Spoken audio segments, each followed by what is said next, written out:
عارف إنك ممكن تخسر وظيفتك أو مصلحة عمرك بس عشان طولت لسانك وحاولت تثبت إنك صح بالجدال؟ يا مساء الفل على أصحاب المزاج العالي والقهوة المظبوطة. منور القهوة يا صاحبي الجميل. شد كرسيك واطلب قهوتك المظبوطة وركز معايا علشان النهاردة هنتعلم فن الخرس الإرادي اللي بيجيب فلوس. طبعا انت عارفني، أنا صاحبك الجميل اللي بيحول كل كتاب لحكاية. والنهاردة معادنا مع القانون التاسع من قواعد السطوة. بيقولك: انتصر بأفعالك ولا تنتصر أبدا بالجدال. ليه؟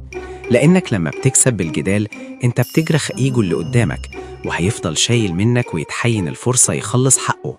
يعني انتصار وهمي. اسمع حكاية كريم وصلاح. كريم وصلاح مهندسين ديكور. العميل بتاعهم صمم يدهن حيطة بلون أحمر فاقع. كريم الفصيح قعد ساعة يجادل ويقول للعميل ده ذوق وحش وحضرتك مش فاهم. العميل عند وطرده. صلاح الذكي بقى عمل إيه؟ قال للعميل تحت أمرك، وتاني يوم جاب عينة مدهونة بالأحمر الفاقع وعينة تانية بلون نبيت إشيك وحطهم جنب بعض ونادى العميل يشوف. العميل أول ما شاف الأحمر بعينه كرهه فورا واختار اللون التاني وهو مقتنع 100%. صلاح كسب المعركة ونفذ اللي في دماغه من غير كلمة واحدة ومن غير ما يجرح إيجو العميل. ليه حصل كده؟ عشان الكلام ريح. لما بتجادل حد بياخد وضع الدفاع، لكن لما بتوريه الفعل بعينه مفيش مجال للجدال. خد الزتونة دي: لا تشرح بل أعرض. الفعل زي الرصاصة، بيصيب الهدف فورا ومن غير دوشة.